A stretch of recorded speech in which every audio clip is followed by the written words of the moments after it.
Биік ағаштар аспанға ұмтылып тұрған қазақ даласындағы орманда кішкентай, бірақ ерекше өрмекші Арман өмір сүрді. Ол туыла салысымен басқа бауырларынан өзгеше еді.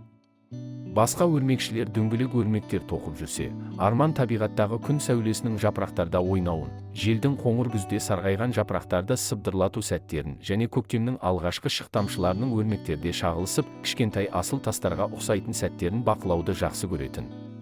Арман кішкентай кезінде ауылдағы үлкендерден қазақтың өрнектері туралы әңгімелер еститін.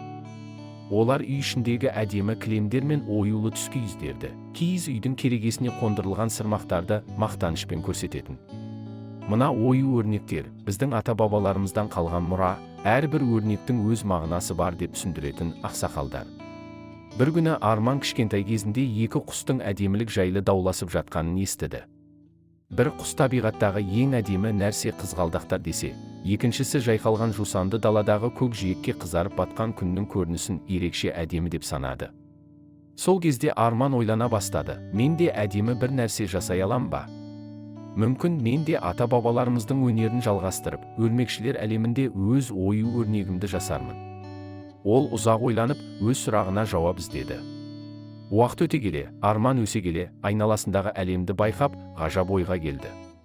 Ол бала кезіндегі құмда аяқтарымен салған өрнектерін еске түсірді. Олар әртүрлі пішіндерді еске салатын: ромбтар, үшбұрыштар, квадраттар. Неге сол пішіндермен өрмек тоқып көрмеске? Деп ойлады Арман. Бірінші кезекте ол қарапайым ромбтардан бастады. Ол көп жаттығып, қателіктер жіберіп, бірақ уақыт өте келе өзінің еңбегі бос кетпегенін сезді. Бірінші өрмегі дөрекі және ұқыпсыз болды, бірақ Арман берілмеді. Күн сайын оның шеберлігі артты. Оның ромб тәрізді өрнектері барған сайын күрделі және нәзік бола бастады.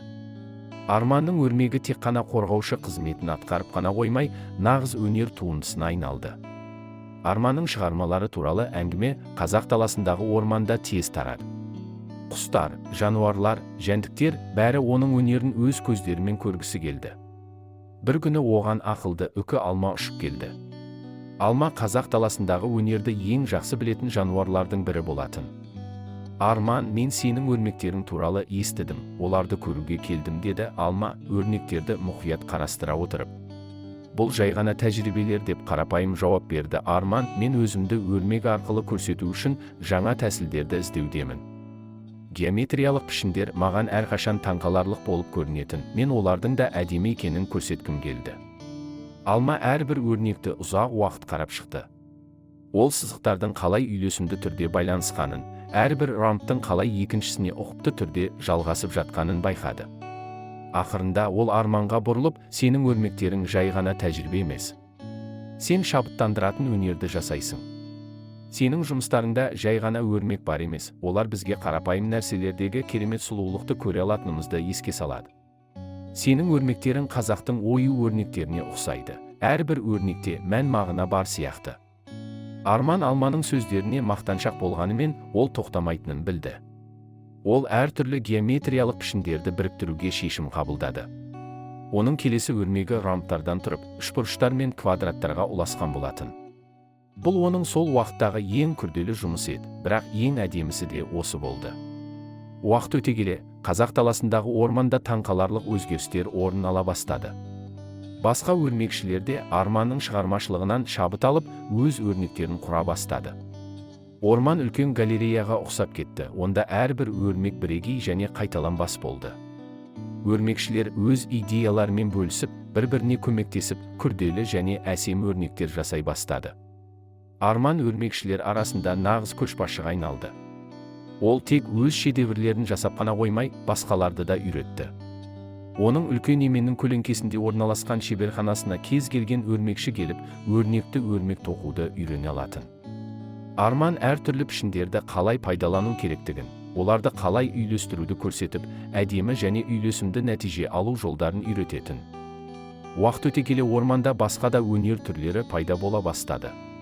Құстар өз ұяларын қазақтың дәстүрлі өрнектері тәрізді етіп жасай бастады. Жануарлар бұтақтар мен жапырақтардан күрделі ою өрнектер құрастырды. Тіпті өзендегі балықтар да Арманның өрмектерінен шабыттанып, ромбтар мен үшбұрыштар түрінде жүзіп, ерекше су биін көрсетті. Орман біртіндеп өзгерді. Бұрынғы жай табиғатта енді әр жерден шығармашылық пен өнер көріністері байқалды.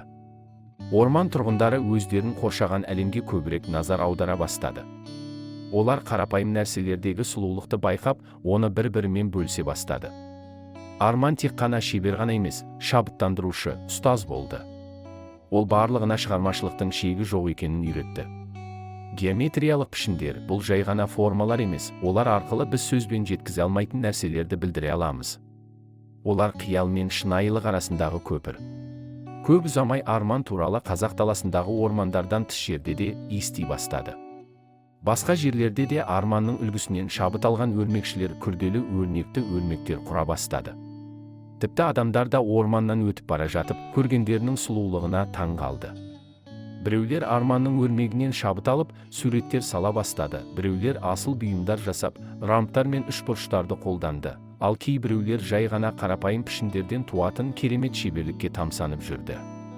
Бірақ Арманның қалдырған ең басты сабағы әрқайсымыз, егер аздап қиял мен батылдық танытсақ, суретші бола алатынымызды көрсету. Әрбір жапырақта, әрбір жарық сәулесінде, әрбір шық тамшысында керемет сұлулық бар, және оны көру мен көрсету біздің қолымызда.